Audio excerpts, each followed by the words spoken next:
Well, certainly one thing that comes to mind is that I was the first international director in the Spruce Grove Club. And one of the reasons I chose that task is that I thought our club is never going to get started with international projects for a long time. And so I could probably sit back, relax, and enjoy my time in Rotary for a while. Well, as it turned out, within 2 years, we had our first international project and we had our first exchange student.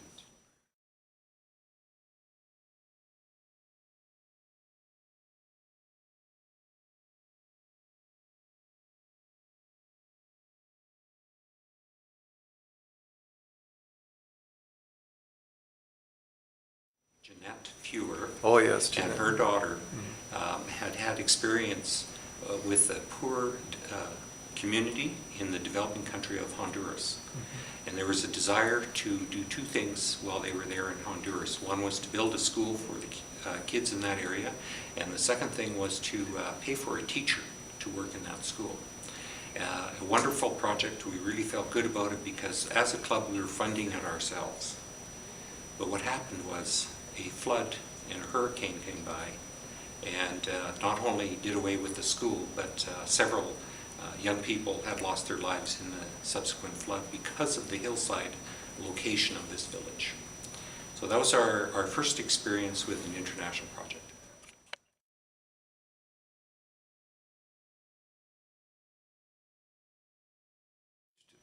Yes, that was an interesting experience because I had been invited to attend the Rotary Club of Stony Plain through their selection process in finding a student to leave the community. As it turned out that night, there was two young ladies that were equally qualified. And so without going to our club and asking permission, I said, let's take this young lady. She's a great ambassador for our community. She lives in Spruce Grove, and let's send her on an exchange. And that was Lori.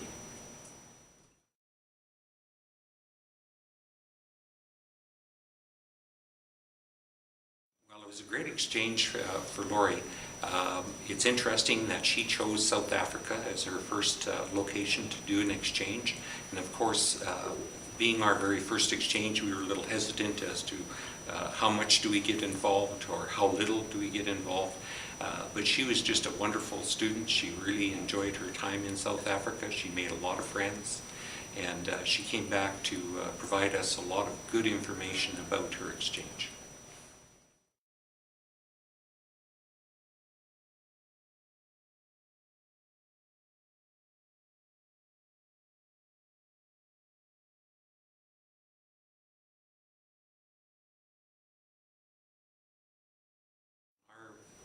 Exchange program, of course, is a year-long exchange. And so we had a student that came to Spruce Grove, and our very first student was a young lady by the name of Eva Vanderwall. And after Eva had been here for a while, she returned home.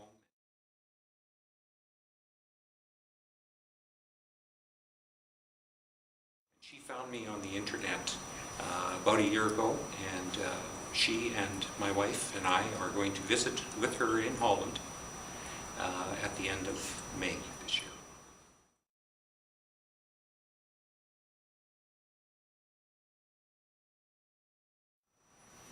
Well, certainly the relationship that we've had with various students has been tremendous. And I think to some degree, a Rotary Exchange student helps to define your club. That's certainly been my experience in the 8 years that I was in the Rotary Club in Spruce Grove. I think the other thing that comes to mind as we're talking about the exchange program is International Rotary President Carl Wilhelm Stanhammer said that if every 17-year-old was allowed to go out on an exchange, there would be no more wars in the world. And I thought that impact has left me indelibly in favor of the exchange program.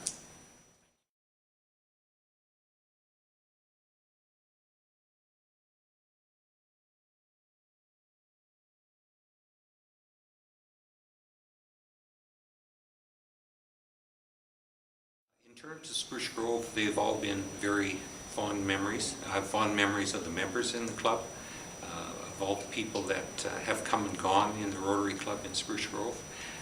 I think Spruce Grove did a great job of creating for me what it takes to be a Rotarian. Maybe a lot of people don't realize that, but I think you join a club and say you're a Rotarian, but it's not until you've had exposure to Rotary that you become a Rotarian. And that's certainly been my experience.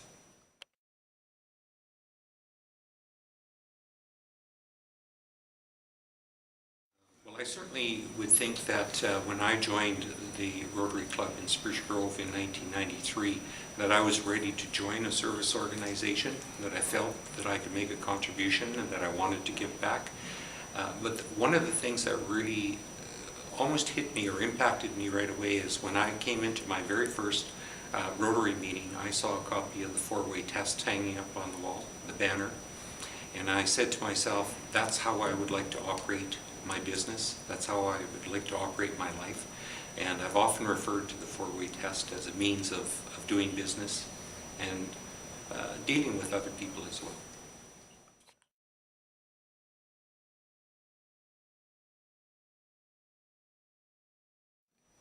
Whenever I ran across a situation in business that I felt things were a little tense or maybe weren't necessarily on the up and up, I would generally refer to the four-way test, and in particular the very first phrase, is it fair to all concerned? Just to demonstrate to myself and in my own mind whether or not I should be doing business with this person.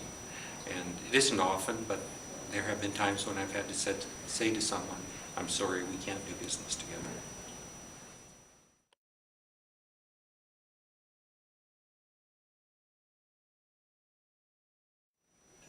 I think my background in finance helped me to do things within the club like managing budgets or establishing budgets to begin with. It helped me to understand the funding models that are available in Rotary and to help work through that. We've had over the years a number of international projects, and some of them I was the director in charge of managing the finances for it. I just think that my background in finance also helped me to understand more clearly how a service club operates and how it takes advantage of opportunities like grants.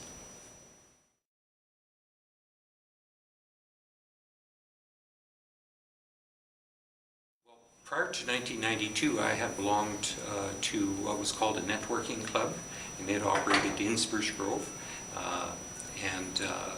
Myself and an associate that was working with me at the time, Francis Mella, we attended that networking club with a number of other people.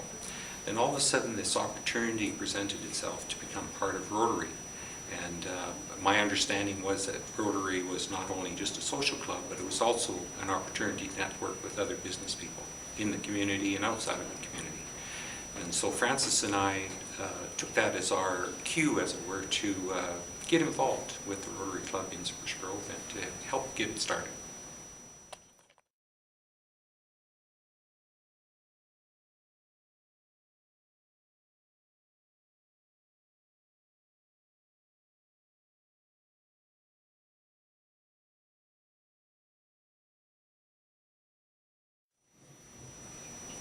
I would think that our challenges came from maybe not understanding all the different parts of Rotary, not knowing the avenues of service, maybe not understanding the number of people it took to get a club started.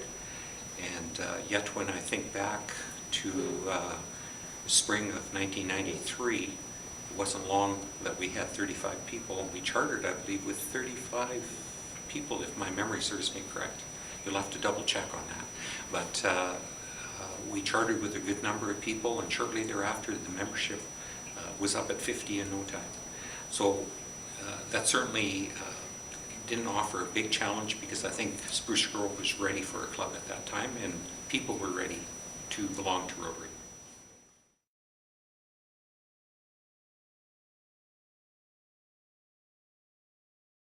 Well, undoubtedly it's still my favorite, and it has to be international service. I've been involved with a number of international projects, and I'm still involved with a number of international projects. So if somebody was to ask me where my heart was, I'd have to say that's where it is.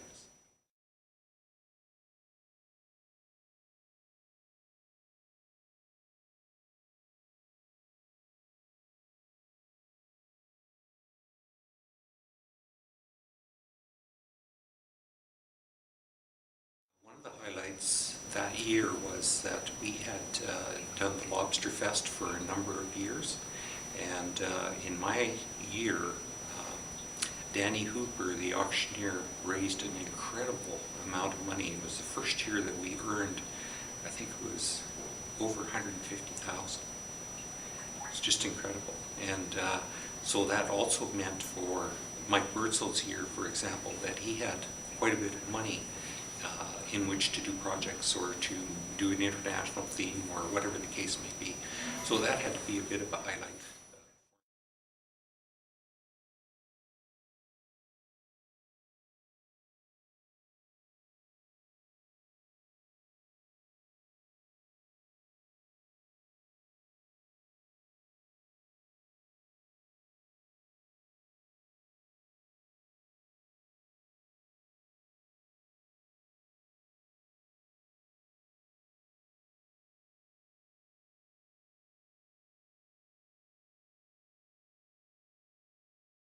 It was interesting because we had so many people coming to the club wanting to become members, and so we had to pay some very serious attention to how our process of accepting new members was.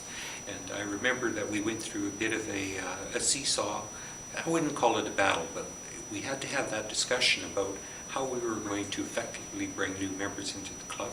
And are they all going to be from one profession or two professions, or are they going to be from a wide variety of professions within the community?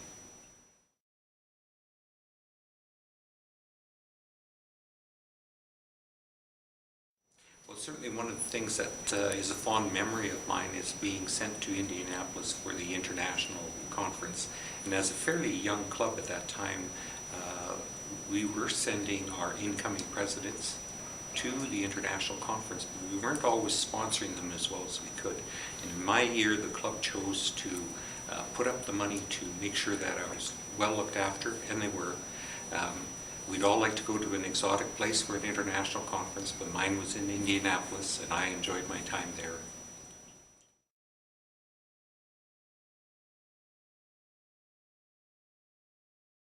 I was at the international conference in Indianapolis that year. I met a group of people from Indonesia, and my contact with those people led us to a project that they were working on in improving their blood bank. So the following year, after my term as president, I actually went to Indonesia. I looked at their project. I looked at their facts and figures and so on.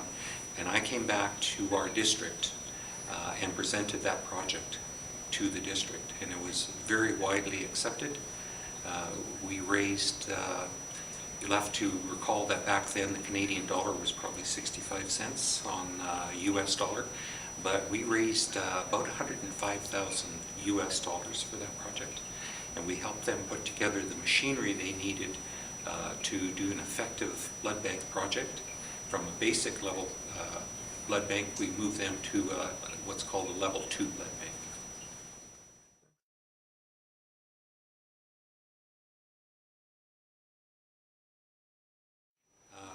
My year of 1998, 1999 was the first year that we were split into two districts. So we had been District 5360, and now, of course, we were 5370 in the northern part of the province. At the same time, as that was taking place as my presidency, I was also asked to help serve on the World Community Service Society. It was a brand new society because of the virtue of the split in the district. And so I became its second president after Eunice Maris. And I did that role for 2 years, and it was during that 2-year window that we actually completed the Bali Blood Bank project.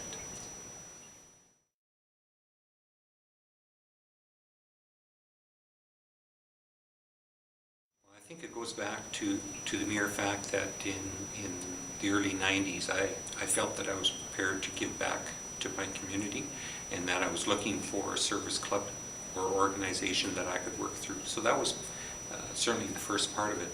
But as time went on, I had been asked to do certain other jobs in Rotary, and felt that I could make a contribution through that. So beyond my role in the district World Community Service in 5370, it was in 2004 that we moved to Rocky Mountain House. And that very same year, I was asked to become an assistant governor in District 5360. One of the district governors of the day said it was like having me come home. An interesting concept. All I did is move from one district to another.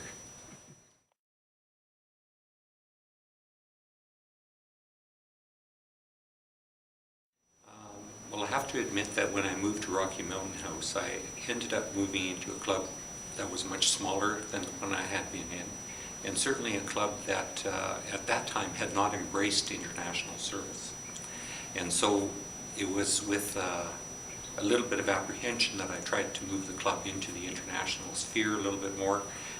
They got involved with an international wheelchair project in Mexico, and some of the members went down there to help distribute those wheelchairs. And they did it again this past year in 2012, 2013. As a matter of fact, that project just got wrapped up here about a month ago.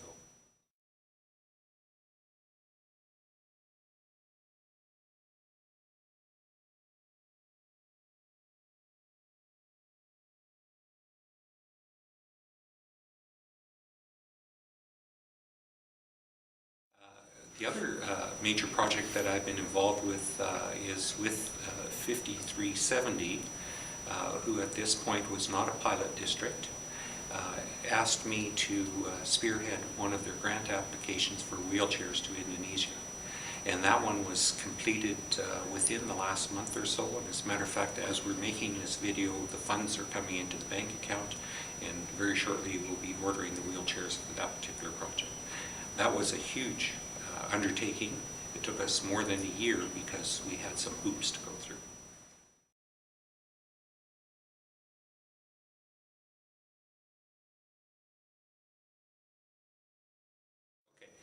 First of all, I'm wearing the district governor jacket.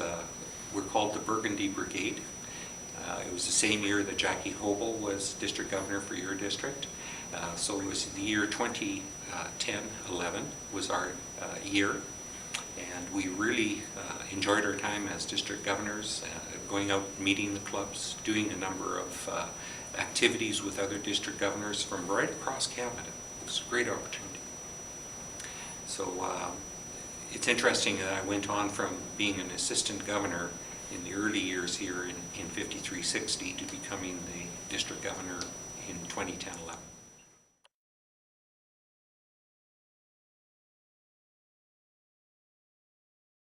Interesting that you say the word leader, because over the course of the last, I'm going to say the last 10 years, our organization has changed such that we now have a board of directors to work with the district governor, whereas prior to that time, it was basically the district governor by themselves doing whatever tasks needed to be done, doing the running around, sometimes making decisions that weren't very favorable, sometimes taking the flak for things that they didn't need to take flak for.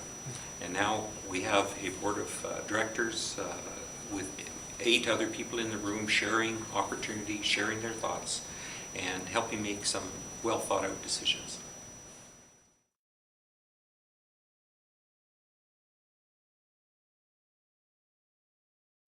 Being the district governor for District 5360 was a great opportunity. We have 48 clubs in our district. We have 2 Rotaract clubs at the time, and during my year we chartered 1 additional club. So those were great highlights. Probably what I remember with fondness is going to different clubs and doing the club visits, enjoying each other's company, in some cases inducting new members into Rotary. In other cases, we might make a special presentation of the Paul Harris Fellow to someone. So those are all fond memories, and just getting to know more people.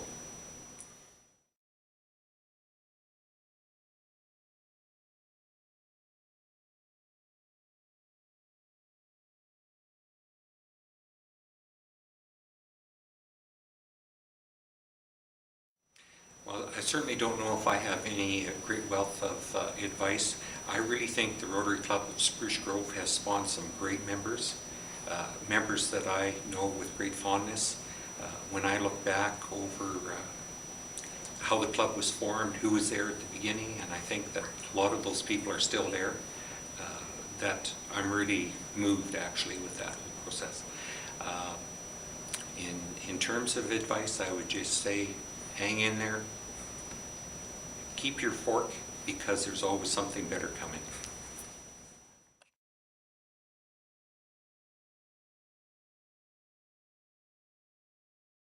Well, first of all, thank you, Spruce Grove, for having ever brought me into the club. I remember with fondness all of the opportunities that you provided me, and I think that was great training ground for where I'm at today as a Rotarian.